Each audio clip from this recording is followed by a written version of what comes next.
ætlum að fara með játningu núna. Við höfum farið með játningu oft þar sem við segjum að veldisbroti guðleysisins, hann hvílir ekki á landi réttlátra, og þessi játning í beinu samhengi að við segjum að hann ríkir, hann ríkir, hann ríkir. Og við ætlum ekki bara að syngja þetta, við skulum biðja þetta og við skulum játa þetta út sem erindrekar hans hér á jörðinni, vegna þess að baráttan sem við eigum í, hún ekki við blóð og hold, heldur við andaverur vonskunnar. Og það skiptir máli. Það var Páll talaði góðu játninguna, og þegar við játum út góðu játninguna þá gerist eitthvað í andaheiminum, og það sem gerist í andaheiminum það mun síðan skila sér inn í hinn náttúrulega heim. Þegar Daniel byrjaði að biðja, þá byrjaði stríð í himingeimnum og Mikael erkiengill kom, og þess vegna svo mikilvægt að við syngjum í trú og við tökum vald í andanum og við ekki bara syngjum heldur segjum You reign in power and majesty, you reign forevermore. Oh, you reign in power and majesty, you reign forevermore.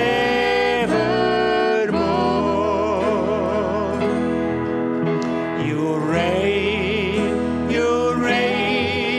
in power and majesty, you reign forevermore.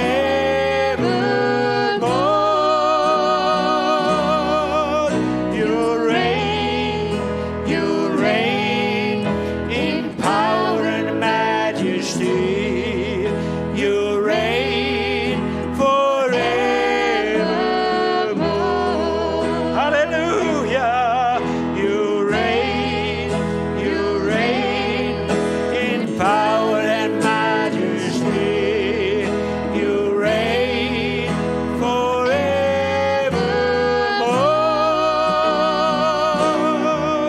You reign in power and majesty, you reign forevermore.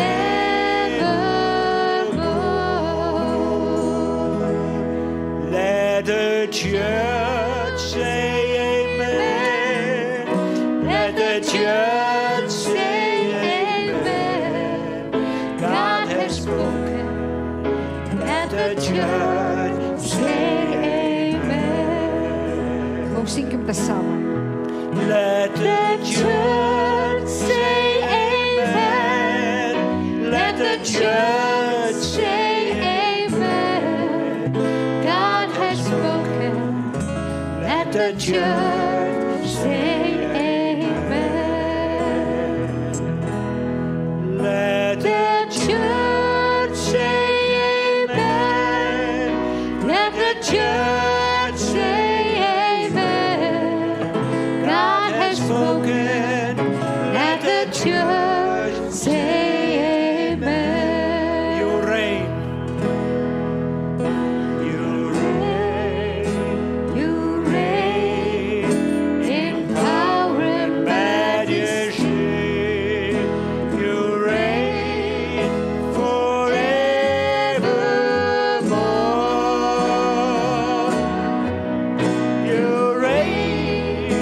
You reign in power and majesty.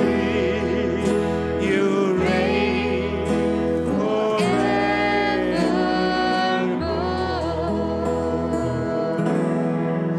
Hallelujah. Rebarararabararana shikalarabararandarara. Rebarararabakasindarabararandara. Rebarararabakasindara. Rebarararabakasindara.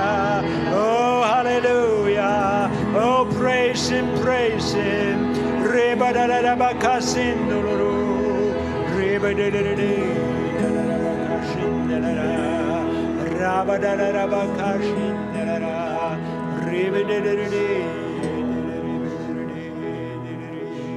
You reign forevermore.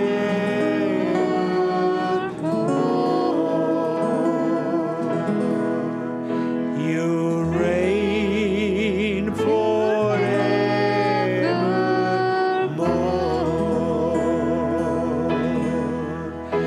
You reign forevermore.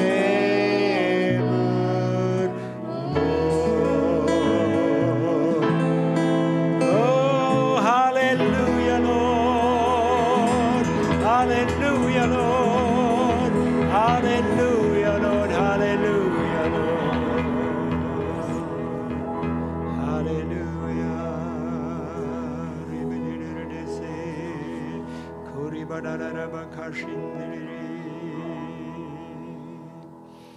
Amen.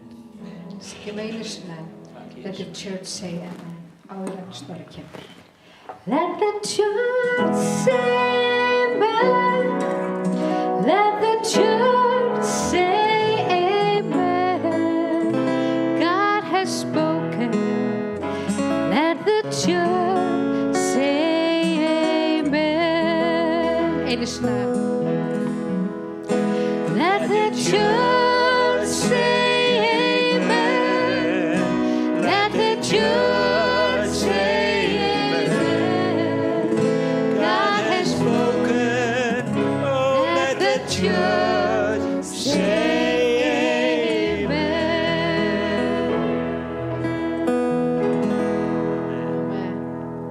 Amen. Amen. Sannarlega. Amen.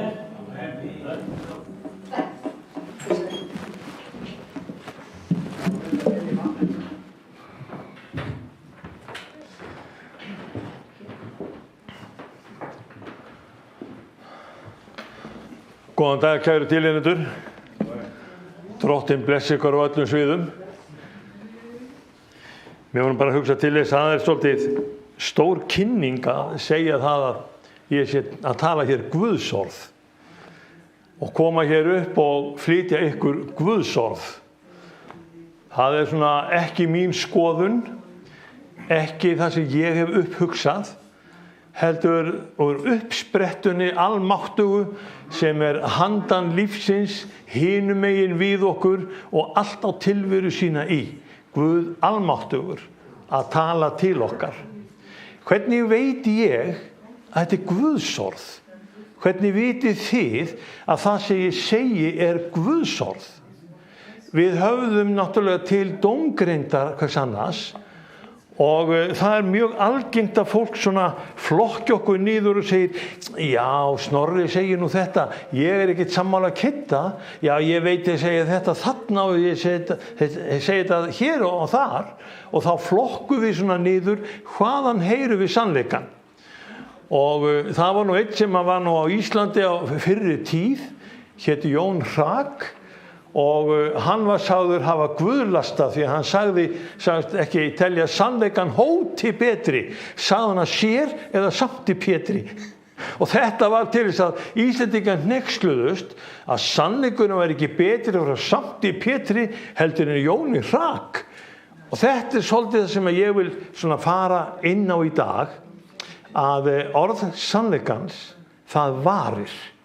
Það skiptir ekki máli hvaða varir Guð notar, ef við segjum sannleikan, þá mun Guð standa með sannleikanum. Og við vorum að tala saman daginn, ég og konan, aldrei þessu vant. Og þá gerðist það að við svona spurðum hvort annað, hafi Jesús dáið fyrir alla menn? Og hann friðþægði fyrir okkur, hann var gjörður að synd okkar vegna.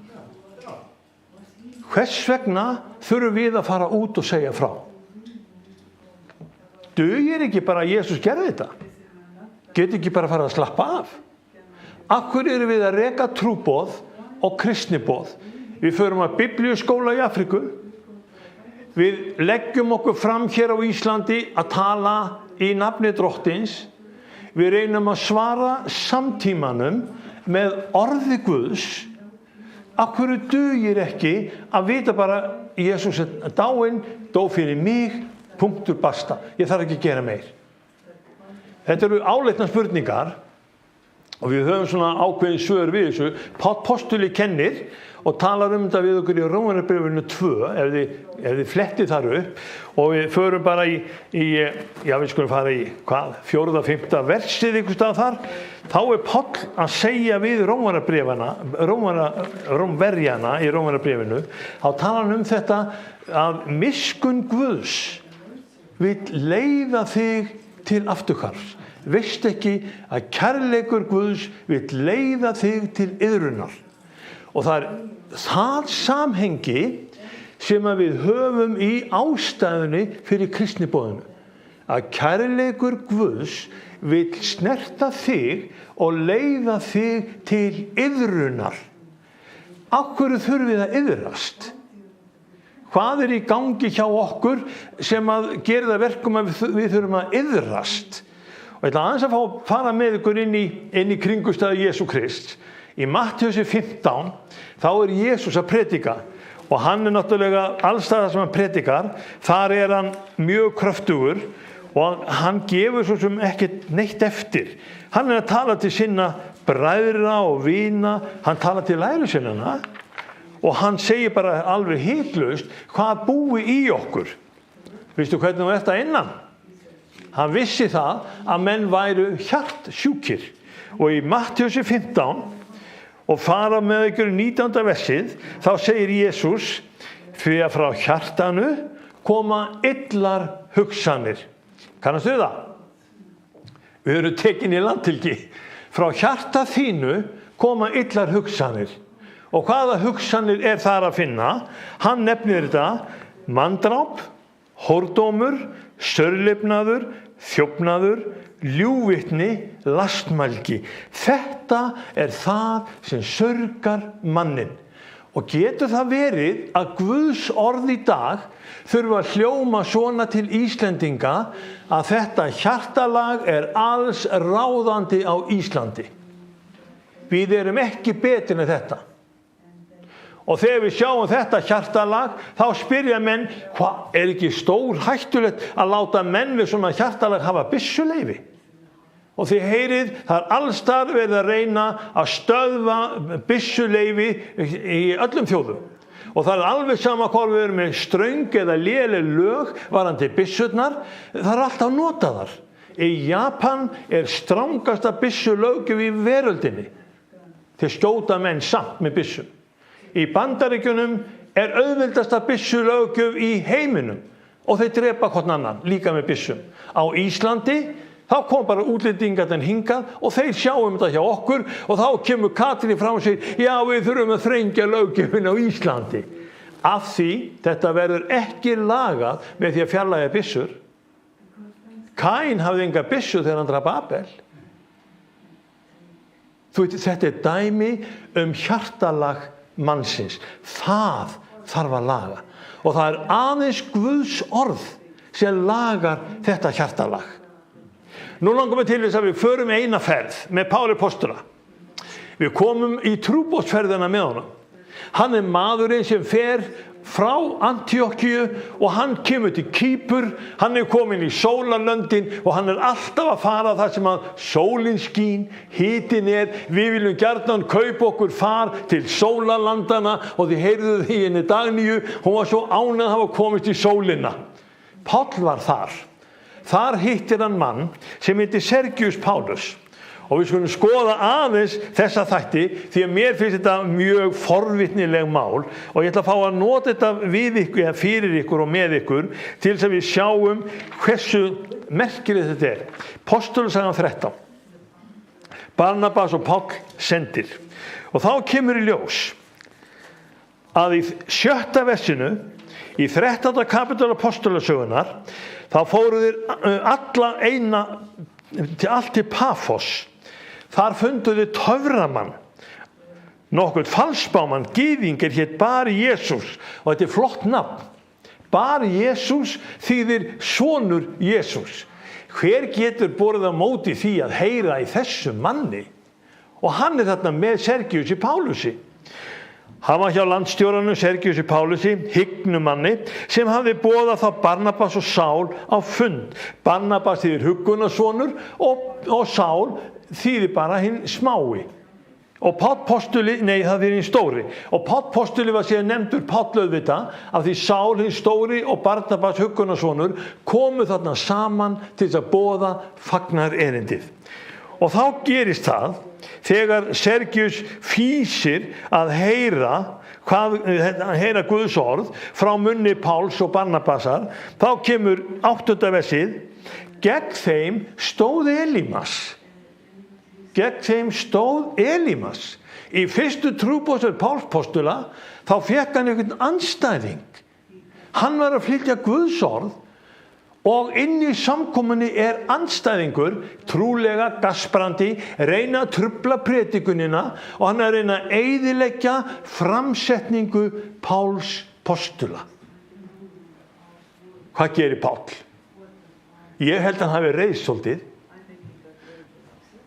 því að hann vissi það, þessi maður sem var að eyðileggja predikunina, hann var að ræna Sergiusi Pálusi fagnaðarerindinu, Guðs orðinu. Og svo segir 9. versið, hann segir reyndi hann að gjöra landstjóran fráhverfan trúnni. Reyndi hann að gjöra landstjóran fráhverfan trúnni. Þetta eitthvað kunnulegt hjá okkur í dag? Heyrum við að þetta að gerast á Íslandi í dag, það að gera okkur Íslendinga fráhverfa trúnni. Skyldi það vera að við getum lesið þetta í forystugreinum dagblaða. Við getum lesið þetta í skoðunum og lesið þetta í pistlum þar sem að menn eru að benda á eitt og annað að gera þá fráhverfa trúnni. Ég var að lesa þetta daginn og þetta einn af þeim sem að skrifa daglega í blöðin og hann að skrifa gegn kristinni trú. Og vitið hvað hann segir í þessari skoðun? Frjálsræðið hefur vikið fyrir stæku afturhaldi, og það vantar ekki lýsingarorðin.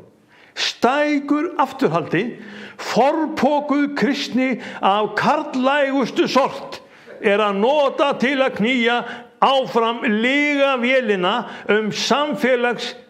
samfélaginu sem betur komi fyrir í fortíð með pottloki ofan á fjölbreytni þess. Hann vil endilega taka pottlokið af og leyfa öllu frjálsræðinu að vera. Svo var vinkona hans, hún skrifaði smá grein, hún var að benda á hvað erfitt væri að nota tungumálið og segir rétta málið. Hún var rekin af Fréttablaðinu eftir þessa grein.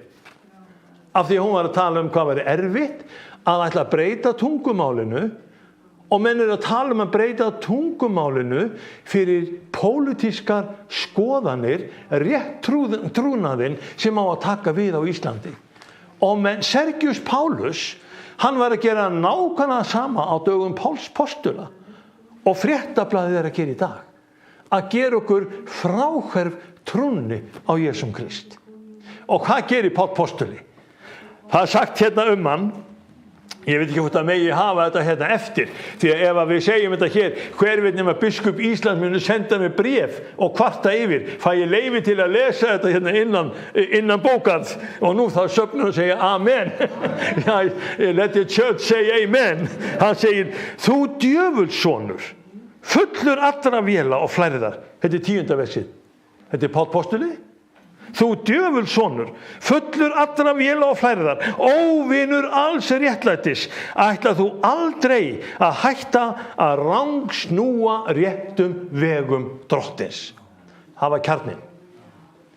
Kjarninn hjá okkur í dag, og ég trúi því að við eigum að tala svona eins og ég að tala núna, til þess að við gefum samfélaginu möguleika á að heyra hvað Guðs orð er.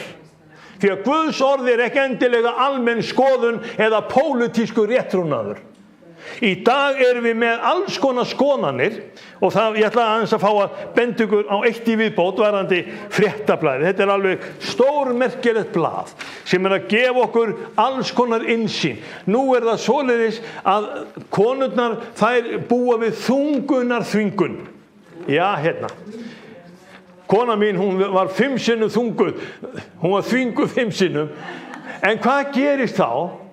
Hún tók þá ákvörðun að fæða börnin. Henni var boðið fóstureyðing 2 sinnum.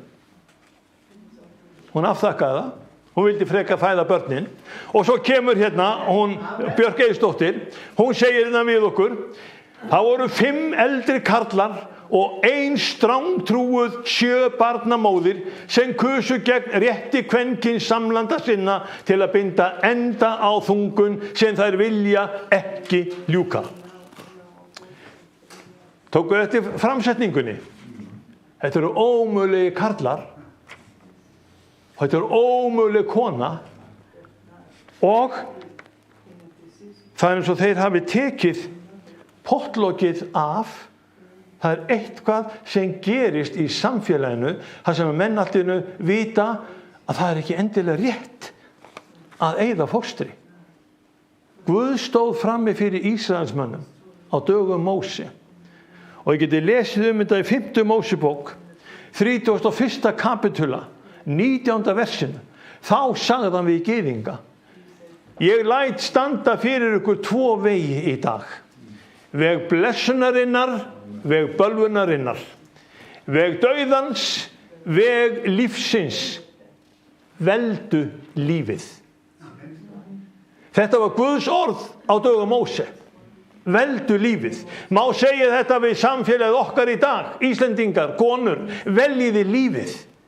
Farið eftir því sem við vitum að er sannast og best og er Guðs orð á meðal okkar. Veldu lífið. Lífið er frá Guði komið. Og Guð vill áframhald á lífinu. Er það villukenning, er það villutrú? Er það á móti rétt konunnar að velja lífið? Nei, fjarri fyrir því. Guð elskar lofgjörðina af munni barna og brjóskmylkinga. Höfum við átt okkur á hvað við stöndum framalega í því að mega vera með í munni barna og brjóskmylkinga og lofa drottinn Jesum Krist. Ég ætla aðeins að fá að fara með ykkur inn í fleiri atriði af því Jesús hann talaði hvað væri hjarta mannsins. Og það er eitt af því furðulega sem hann nefnir. Hann segir að það er svo mikið siðleysi í hjarta mannsins. Í hjarta mannsins er morð, hórdómur, saurlifnaður, frillulífi. Og þegar grískan, Nýja testamentið skrifað grísku, þegar grískan kemur með þessa framsetningu, þá segir hann það er morð, hórdómur, pornea. Pornea. Í dag þekkjum við þetta orð porno. Þetta er bara sama klám. Og við vitum það að þetta er til vandræða á Íslandi vegna þess að klám á Íslandi 10% stúdenta. Þeir eru bundnir klámneyslu eða klámnotkun. Þetta er samfélagslegt mein til vitið. Þetta er einhvern veginn það sem býr í hjartan okkar og við viljum mjög gjarnan þetta fá að vera í friði og við fáum aðeins að kíkja á og gera og vera að taka þátt og svo framvegis. Þetta er eitt af því sem að Biblían fór í gegn. Jesús talaði þetta, varað okkur við þessu og þegar postularnir voru búin að fara í trúboðsferð, postuli er kominn til Jerúsalem og hann hittir lærisveinana í Jerúsalem og segir þeim frá því hvernig trúboðsferðin gekk. Þeir voru sammála það að nú skyldu þeir setja kirkjunni reglu.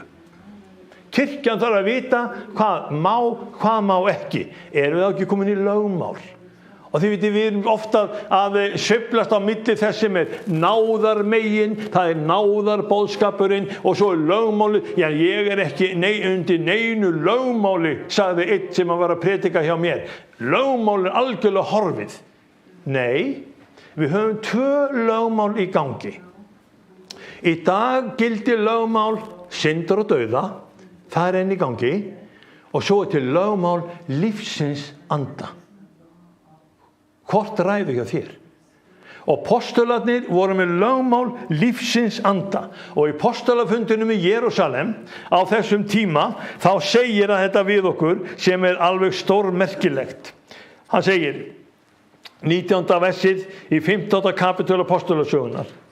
Ég lít svo á að eigi skuli íþyngja heiðingjum þeim snúa sér til Guðs, heldur rita þeim að þeir haldi sér frá öllu sem flekkað af skurgoðum, frá saurlifnaði, frá kjöti, af köfnuðum dýrum og frá blóði. 4 megin þættir. Og hvað þýðir þetta að þeir þurftu að halda sér frá saurlifnaði? Sama orð notað í grískunni hér og í Matthíusi 15 yfir saurlifnaðinn, það pornea. Haldið ykkur frá kláminu. Haldið ykkur frá porneunni. Og pornea var notað yfir frillulífi, hann var notað yfir framhjáhald, hann var notað yfir samkynja sambönd, það var notað yfir öll sambönd utan hjónabands. Í Biblíunni bara gert ráð fyrir einni tegund af kynlífi og það karl og kona. Þau verði hjón og þau lifi saman. Þetta Guðs orð. Má það heyrast á Íslandi? Þurfum við að rifja upp hvað Guðs orð þarf að segja við okkur, hvernig hugsun okkar á Íslandi þarf að mótast eftir Biblíunni?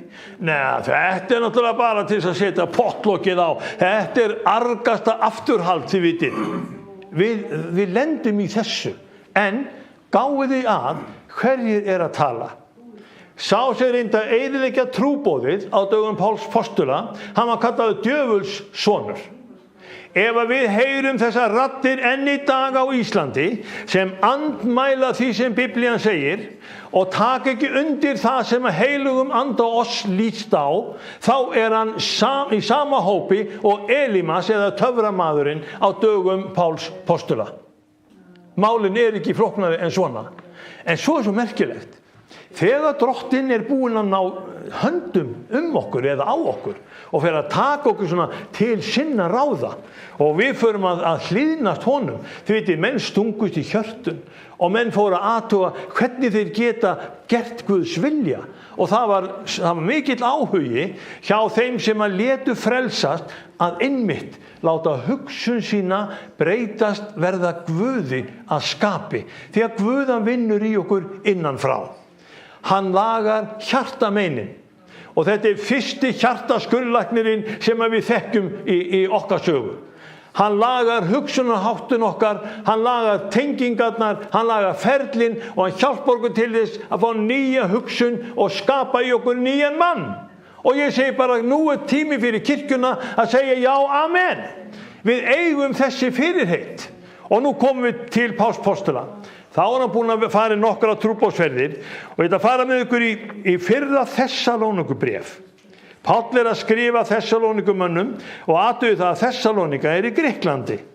Þannig að það eru Grikkir sem fá þennan boðskap. Og það stórmerkilegt að sjá það að Páll ekki að hika við að tala við Grikkina sem umbreytta menn. Þetta voru ekki menn sem voru ennþá með sjúkt hjarta. Þeir höfðu fengið lækningu á meinum sínum. Guð hafði fyrirgefið þeim syndir. Annar kapituli. Yður kunnugt þetta farið með ykkur í 3. versið. Annar versið. Yður kunnugt að við höfum áður þolað illt og verið misþyrmt í Fílippi, en Guð gaf oss djörfung til að tala til yðar fagnar erindi Guðs, þótt baráttan væri mikil. Og þetta fylgir baráttunni, boðuninni að tala orð Guðs. Það verður barátta. Hafið þið engar áhyggjur. Ef þið segir orð Guðs og talið það, þá fáið þið andmæli. Það verður ekki allir sammála ykkur. Og ef þið fáið andmæli, talið þið samt orð Guðs, því að orð Guðs mun láta ykkur standa. Hún gerði það á dögum Jósefs, hún gerði það á dögum lærisveinanna, hún gerði það enn þann dag í dag. Hún lætur ykkur standa. Af hverju stendur kirkjan hér í Keflavík? Af hverju er þessi litlu söfnuður ennþá lifandi? Af hverju erum við að streyma út það sem hér sagt? Við erum með 900 allt upp í 1200 áhorf sjáum við. Við erum með teljara á þessu. Af hverju er fólk að hlusta? Guð að gefa fólki tækifæri. Guð að veita okkur náð. Og Páll postuli veit alveg að við þurfum á orði Guðs að halda til þess að geta staðist baráttuna og staðið okkur af velli eða standa okkur á velli. Við skulum fara aðeins í næsta orð. Boðið voru ekki sprottin af villu, né af óhreinum hvötum, og við reynum ekki að blekkja neitt, en Guð hefur talið oss maklega þess að trúa oss fyrir fagnaðar erindinu. Og sjáu þið hvað þetta er merkilegt. Þegar Guð sér þessa menn sem áður fyrir voru með sjúkt hjarta, í dag taldi Guð á maklega til þess að varðveita fagnaðar erindið. Hvaða álit heldur að Guð hafa á þér? Hvaða álit heldur þú að Guð sé hafa á þér þegar þú lætur orð Drottins hljóma? Það býr í hjartaðínu, það er í hugaðínum og þú talar það þegar tækifæri gefast. Og jafnvel þó engin tækifæri séu, þú talar Guðs orð af því að Guð treysti þér fyrir fagnaðar erindinu. Allt í einu er sá sem kemur með fagnaðar erindið, hann er ekki lengur vinsæll. Hann fær ekki fjölmiðlana með sér. Fréttamennir geta að koma og segja, heyrðu, má ég aðeins tala við, þú hefur svo skrýtnar skoðanir. Jú, það getur verið að komið þannig, en þeir vilja mjög gjarnan loka á það sem Guðs orð er að segja. En þeir í Þessaloníku fengu þessa einkunn. Guð hefur trúað oss fyrir fagnaðarerindinu, því að það að við tölum ekki eins og þeir er þóknast vilja mönnum, heldur Guði sem rannsakar hjörtun. Og vitið, þetta stakk mig daginn þegar ég var að lesa þetta. Hverjir vilja þóknast mönnum á Íslandi? Vitið hvað eru margir prestar sem þora ekki að tala sannleikann og að þeir vilja þóknast mönnum? Þeir hafa svona 700-800.000 kall á mánuði fyrir að tala. Eitthvað meira? Fyrir að þegja. Ég sagði einu sinni við einn prest í Landakirkju, sagði við hann, þú þarft að tala líka hvað Guðs orð segir þessi mál. Hann brosti. Ég sagði, þú ert á launum fyrir það, ekki ég. Og þá brosti hann aftur. Hann talaði ekkert frekar. Það þarf djörfung til að tala Guðs orð. Og það þarf anda Guðs í okkur til þess að við segjum það sem Guðs orði til heyrir. Við erum ekki hér til þess að segja okkar eigin skoðanir, heldur til þess að flytja Guðs orð, því að í því er líf og kraftur. Og það er það sem að umbreytir hugafari. Það er það sem að lækna hjartameinin. Það er það sem gerir það verkum að við fáum réttan mælikvarða yfir hvers vegna við varðveitum lífið. Af hverju við segjum nei, ekki eyða fóstrum, varðveitum lífið. Því að lífið er mikilsverðara heldur við áttum okkur á. Öll þau fóstur sem er búið að eyða frá 1976, þau hafa ekki komið aftur. Þau hafa ekki komið aftur. Þau hurfu. Og einn sagði við mig, hann sagði, veistu hvers vegna landinu stjórnar svona í dag eins og það er? Nei.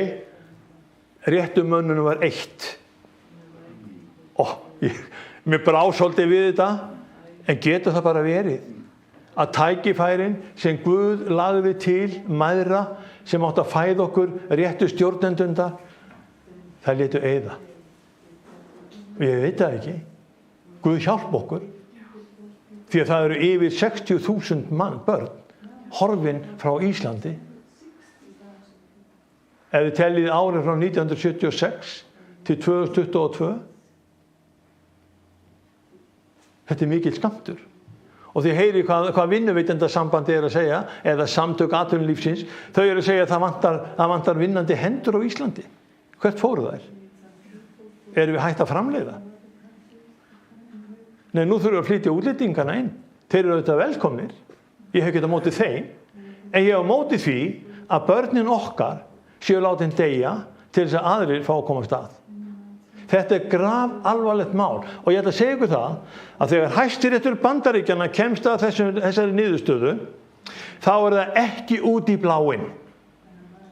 Þetta er ekki efni sem menn hafa ekki hugsað um. Þetta búið að vera deilumál í Bandaríkjunum árum saman og þetta niðurstaðan hjá þeim í dag. Og ég ætla líka að segja við ykkur það að hér á Íslandi þetta líka búið að vera deilumál árum saman. En Drottinn, hann að hjálpa okkur til þess að við vekjum máls á því að við varðveitum lífið og við veljum lífið. Við veljum náðina og við veljum blessun Guðs. Við göngum Guðs veg en ekki okkar eigin veg og ekki okkar pólitíska veg. Ég ætla að fá aðeins að segja hérna síðustu tilvísunina sem ég með. Ég ætla að fá að nefna þetta við ykkur. Það þessi furðulega rétt hugsun sem oft á tíðum kemur fram að menn eru með svona pólitíska skoðanir og pólitísk álit. Það sem að þeir vilja, já ég búin að týna þið núna, það bara allt í lagi. Þá fer ég bara annað. En menn vilja mjög gjarnan að pólitíska skoðunin, hún sé sú sem ræður. Við í kirkju Drottins Jesú Krist, við verðum að átta okkur á því að við erum með eilífan sannleika. Við erum með eilíft fagnaðar erindi. Og það er eðlilegt fyrir kirkju Drottins Jesú að við höldum því fram að lífið fái að streyma fram. Að börnin okkar fá að lifa. Við erum ekki á móti því að konur fái að svona varðveita sín eigin líkama. En það er bara svo undarlegt með þetta. Ef kona á sín eigin líkama og hún deyr, hver á að sjá útförin hennar? Hún á sig sjálf. Er hún búin að gera ráðstafanir? Því þetta er fyrir utan hennar valdsvið. Nei, þá segja allir, nei, auðvitað, ættingjandi koma að og fjölskyldan kemur að. Já, við vitum það nefnilega. Við erum nefnilega ekkert eyland. Við eigum okkur ekki bara sjálf. Við erum samhengi. Við erum með fjölskyldur og líf og við vitum alveg að afkomendur okkar og ættingjar þeir ganga til eða koma til þegar öllu öðru sleppir. Síðasta orðið sem þetta gefur ykkur. Það er í fyrra Þessalónikubréfi. Ég ætla að fara með ykkur í 4. kapítulan og það er kveðja Páls postula til Þessalónikumanna. Og hvað segir hann? Þetta er alveg stórmerkilegt hvernig Páll leggur fram kenningarnar sínar og kenningar kristninnar og það þurfa að fá að hljóma hér hjá okkur í dag. Ég segi, það er vilji Guðs, það er 3. versið í 4. kapítulunum. Það er vilji Guðs að þér verðið heilagir. Takk fyrir. Það er ekkert annað, bara heilagur. Þið vitið, menn eru ofta að nota þetta til að skensa aðra. En það er vilji Guðs að við verðum heilag, frátekin. Svo segir hann, hann vill að þér haldið yður frá fryllulífi. Kemur það nú aftur? Það er gríska orðið pornía. Hér kemur það aftur. Þannig að við erum búin að sjá þetta nota af Jesú Kristi, af Páli postula í postulasögunni og postulunum og nú eru komin hér til Þessalónikumanna að sérhver yður hafi vita á að halda líkama sínum í helgun og heiðri en ekki í losta. Ekki í losta. Hafur við losta að glíma, við getum kallað þetta fíkn, þá er þetta bara vandamál sem að þú þarft að vinna í. Þó þú sér það að Páll er alveg hiklust inn á því að þú getur haft tök á því að halda þér ekki í losta. Já, eintómt lögmál, bara boð og bönn hjá kristnumönnum. Nei, ekki bara boð og bönn, heldur agi. Agið ykkur undir Guðs orð. Takiði yfir ykkur Guðs orð, taliði eins og Guðs orð, farið að hugsa eins og Guðs orð ráðleikur og agið ykkur. Látið tilfinningarnar ykkar ekki stjórn ykkur. Þær leið ykkur afvega. Og þegar við komum að þessu atriði, ekki losta eins og heiðingjarnir, ekki þekkja Guð og enginn skyldi gera bróður sinu rangt til né blekkja hann í slíkum sökum. Ef við förum eftir þessum orðum og við sjáum hvernig Páll postuli leggur þetta fram, þá mun Drottinn trúa þér fyrir fagnaðar erindinu. Og þegar þér er treyst fyrir fagnaðar erindinu, hvað gerist þá? Hver er fylgifiskurinn? Og þá ætlum ég að fá að fara með þér í síðasta orðið, það er í Matthews Guðspjalli 15. kapitula, honum var treyst fyrir fagnaðar erindinu og hvað gerðist þá? Það var eitthvað sem fylgdi því að honum var treyst fyrir fagnaðarerindinu og þetta segir í Matthíusi 15. kapitúla og það er eiginlega 31. versið. Það er nefnilega sagt, fólkið undraðist og þetta er hér í talan Jesú. Honum var trúa fyrir fagnaðarerindinu.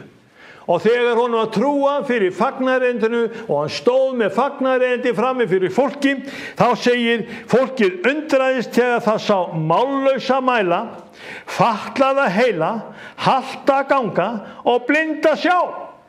Viltu sjá þetta? Viltu hafa svona samkomur? Mállausir mæla, haltir ganga, blindir sjá. Viltu fá meira? Við erum bara að tala þetta sem fylgdi þeim sem að trúa fyrir fagnaðarerindinu. Og gáið að því að Guð lætur ekkert að sér hæða. Og ef við treystum því að við erum að flytja mönnum Guðs orð, að þá erum við að flytja mönnum líka boðskap lífsins og lækningar. Við erum að flytja mönnum tákn og undur. Við erum að tala það að Guð gerir sér dýrlegan á meðal okkar. Má það ekki heyrast á Íslandi?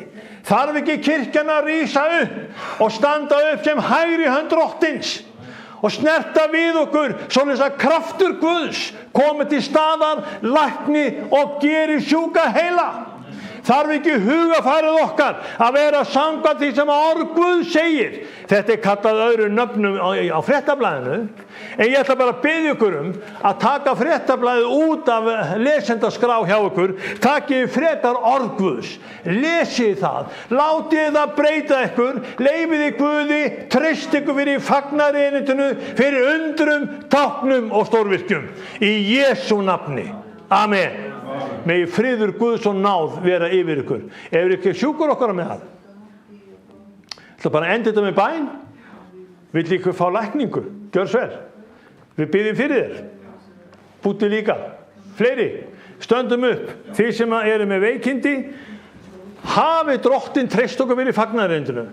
Þá mun lækning hans líka stíga fram. Við þurfum ekki að hafa neinar áhyggjur af því. Og Jesús, þakkaði fyrir við ljúka þessari ræðu. Minn okkur á drottinn minn hvað orð þitt segir, hvaða hugsun þú hefur hjá okkur og á okkur. Þakkaði fyrir og treystur okkur fyrir fagnaðarerindinu og nú biðjum við fyrir þessum mönnum sem að hér hafa rétt upp hend og eru sjúkir. Og þeir sem að í okkur heyra, hvort þeir eru fyrir framan sjónvarp eða síma eða tölvuna drottinn minn, sé sjúkleiki þar. Drottinn, gefðu lækningu. Og ég segi í Jesú nafni frá Nasaret, veriði heil.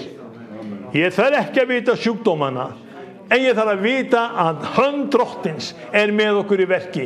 Komi lækning Guðs, friður Guðs og kraftur Guðs yfir þig. Í Jesú nafni. Amen. Og náð drottins og Jesú Krist, kærleiki Guðs og samfélag heilags anda veri með ykkur öllum. Í Jesú nafni. Amen. Takk fyrir. Drottinn bless ykkur. Nú minni ræðu hér lokið. Og sögnum segir auðvitað Amen.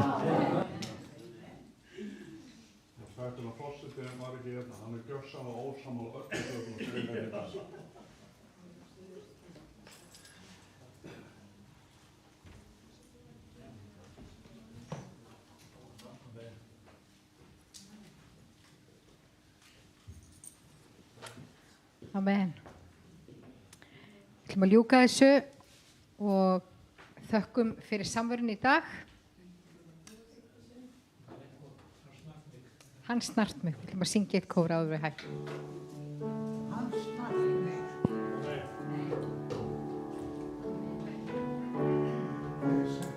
Hann snart mig.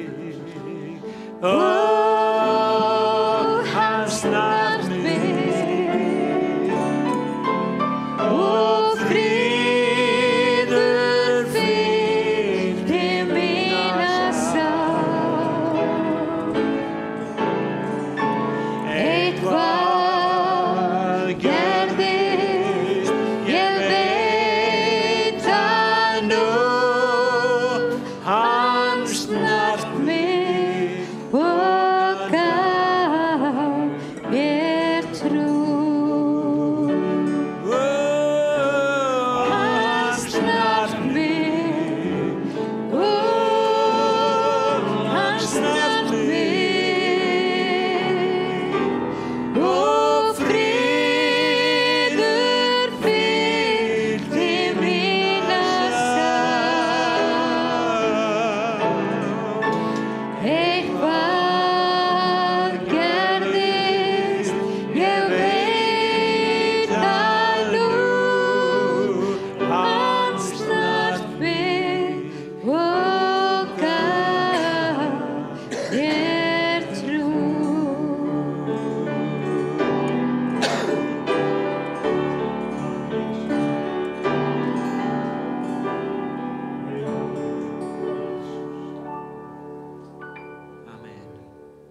Með þessum orðum þökkum við fyrir samvinnu í dag. Biðjum Drottin að blessa ykkur. Og megi hann snerta við ykkur, ekki bara hér í dag, heldur alla vikuna. Amen.